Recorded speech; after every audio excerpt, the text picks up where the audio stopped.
Finalmente aconteceu o retorno de AJ Lee após 10 anos.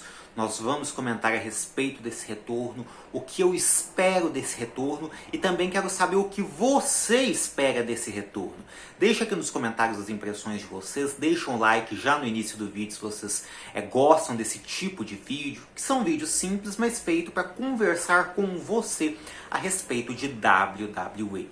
Pessoal, não há dúvida que AJ Lee é uma das principais responsáveis pela revolução feminina da WWE.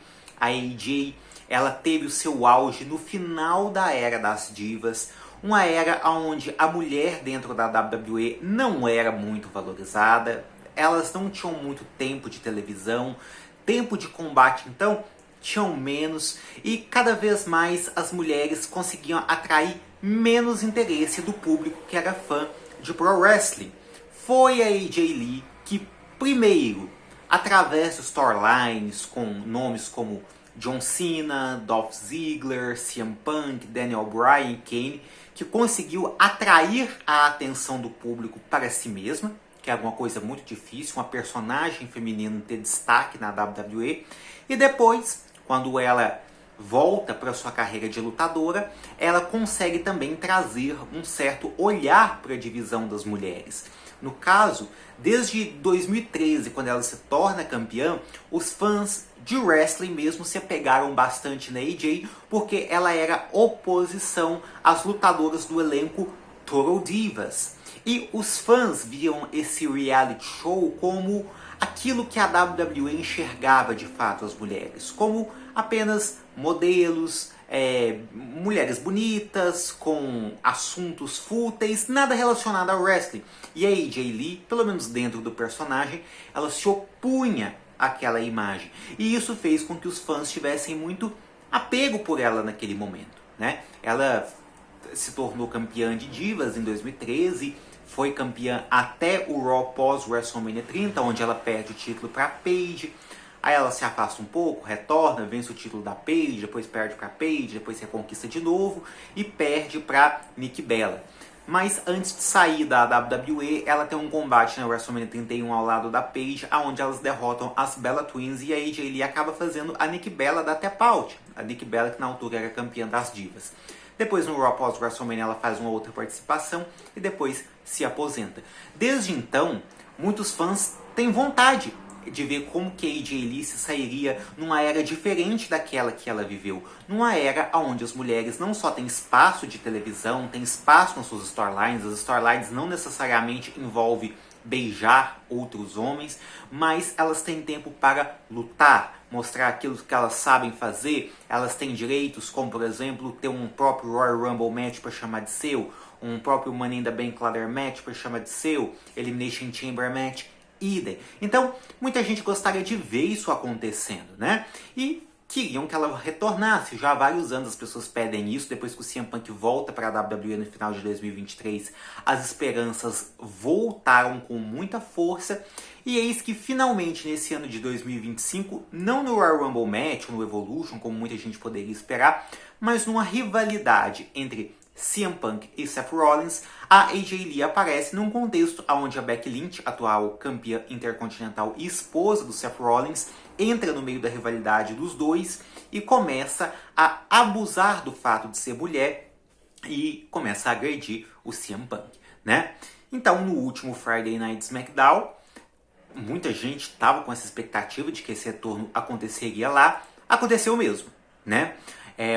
A Becky Lynch foi pro ringue, enquanto o Seth Rollins observava ela lá de cima da plateia. O CM Punk apareceu, pediu para Becky Lynch desistir de se envolver na história deles.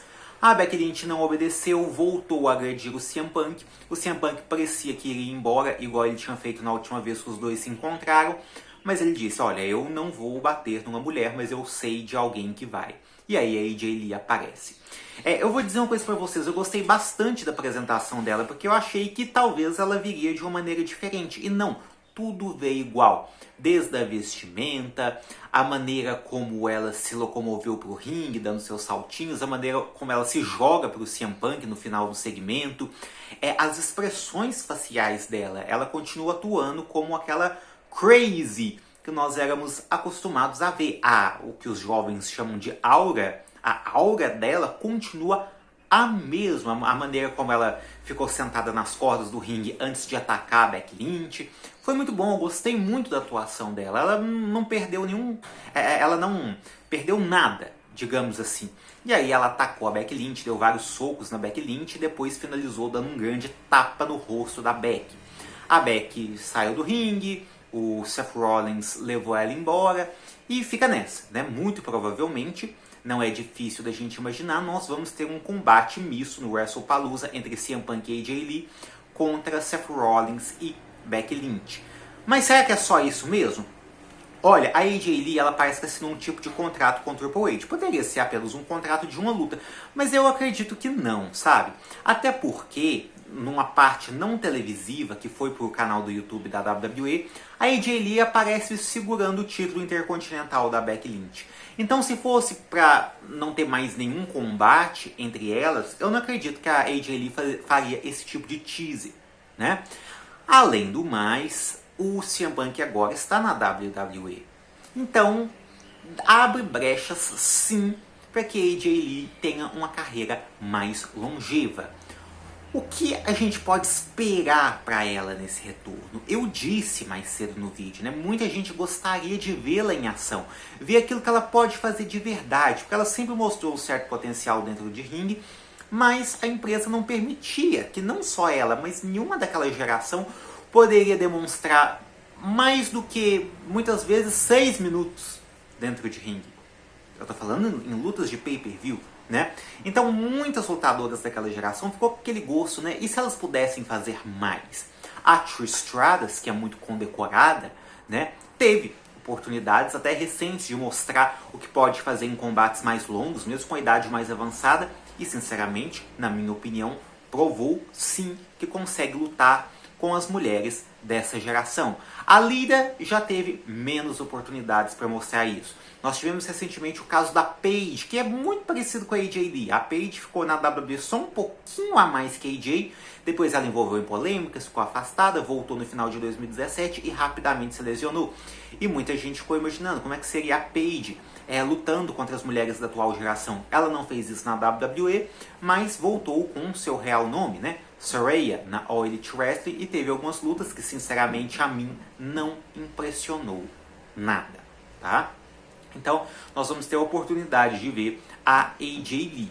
Vamos ver, né? E não vem com aquela desculpa de que agora ela tá um pouco mais velha e tal. Sim, ela tá um pouco mais velha, mas ela tem 38 anos de idade, né? Nos primeiros combates, óbvio que sempre tem a ferrugem, mas depois ela vai pegando ritmo. Ela é casada com o Punk, eles têm um ringue para treinar em casa. Então, não há nada que ela não fazia antes, que ela não poderá fazer nos dias de hoje, a não ser, obviamente, que ela tenha algum tipo de lesão. Mas se for o caso, então, antes nem ter voltado a lutar, né? Então, vamos ver o que se segue. Na minha opinião, a AJ Lee vai continuar lutando depois desse combate, que com certeza eles vão ter no WrestlePalooza, depois desse combate misto. Eu acredito que ela vai continuar na WWE. Eu acredito que ela vai conseguir finalmente dar a Roxanne Perez o combate que a Roxanne sempre quis. A gente pode ter AJ Lee contra Alexa Bliss, que é um combate que muita gente gostaria de ver, principalmente quem acompanhava a WWE em 2017, 2018, e via, né, a Little Miss Bliss, Alexa Bliss lá, a lourinha contra a moreninha, né? Então a gente pode ter oportunidade de ver isso. A gente pode ver a AJ Lee contra outras duas Four Horsewomen, Bayley, que é muito amiga dela, e Charlotte Flair também. Dá pra ter muita coisa interessante, pessoal, ou não, né? Dependendo de como for as performances da AJ. No microfone eu acredito que ela ainda vai conseguir entregar muito. Ela é uma personagem muito cativante e vamos ver como os fãs da nova geração vão reagir a AJ. De toda maneira, foi um retorno muito significativo. Como eu disse, é alguém que colaborou para essa revolução feminina. É alguém que vai ter oportunidade de enfrentar as mulheres de uma outra geração, num outro contexto, tendo muito mais liberdade, ao lado do seu marido. Vai voltar a lutar provavelmente num combate misto, né, de tags, onde ela não precisa se exigir bastante, né? Então, é uma boa. O momento foi muito bom, o retorno em si foi muito bom e as expectativas são muito boas. Agora, se essas expectativas vão se cumprir ou não, basta a gente esperar para poder acompanhar, né? Mas deixem aí vocês nos comentários, vocês gostaram do retorno dela assim como eu gostei? Vocês têm alguma lembrança da AJ Lee? Vocês têm alguma simpatia por ela? Ou não? Ou para vocês é apenas uma superestimada e antes não tivesse voltado e uma outra mulher poderia ter ajudado o CM Punk, assim como a Bayley ou a Rhea Ripley? Deixa aqui nos comentários um like caso tiver gostado. Até a próxima aí, tchau!